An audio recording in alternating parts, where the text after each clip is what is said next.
कोल्हापूर जिल्ह्यातील काही महत्त्वाच्या बातम्या आता आपण थोडक्यात पाहणार आहोत। त्यासाठी पाहूयात संक्षिप्त बातम्या अर्थात फास्ट न्यूज।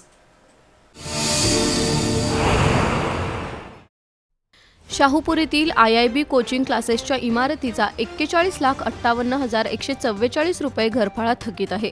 ही मिळकत रामचंद्र अहुजा यांच्या मालकीची आहे।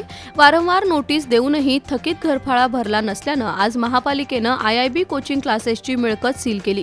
तसंच त्या मिळकतीवर थकीत घरफाळ्याचा बोजा नोंदवण्याची प्रक्रिया सुरू झाली आहे। त्यामुळे क्लासच्या विद्यार्थ्यांना मात्र सुट्टी मिळाली।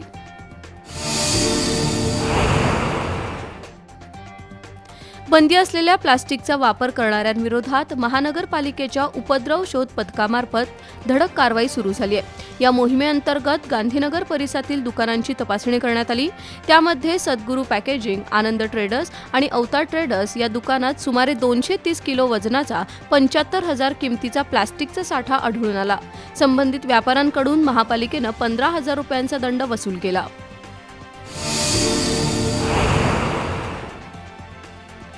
कोल्हापुरातील शासकीय विश्रामगृहाशेजारी अनेक भाजी फळ विक्रेते आणि इतर लोकांनी अतिक्रमण केलंय।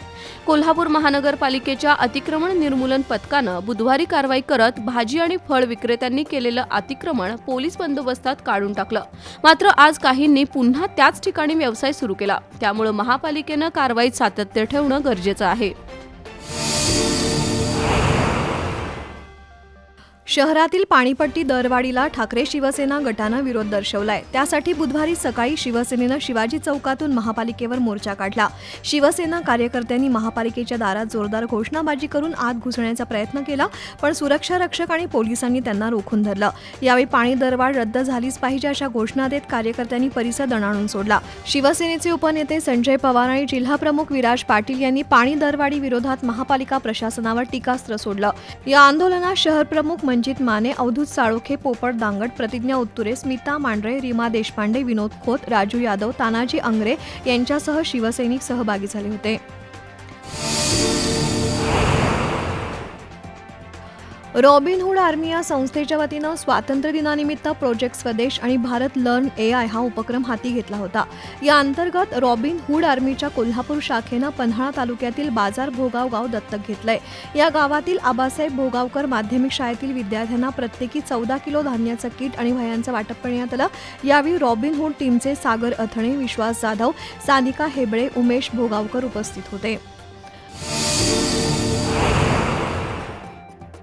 कोल्हापुरातील इंडसइंड बँकेनं आपल्या CSR निधीतून महापालिकेला 2 हायड्रॉलिक टिप्पर देण्याचा निर्णय घेतला। इंडसइंड बँकेचे रिजनल हेड वर्दीनोह गोंदीनोह यांनी बुधवारी महापौर रुपाराणी निकम आणि आयुक्त डॉक्टर राजेंद्र भारुडे यांच्याकडे 2 टिप्पर वाहनं सुपूर्द केली। यावेळी उपमहापौर अक्षय जरग, स्थायी समिती सभापती विशाल शिराळे, सभागृह नेता मुरलीधर जाधव, कौसर बागवान, सत्यजित जाधव यांच्यासह नगरसेवक आणि अधिकारी उपस्थित होते।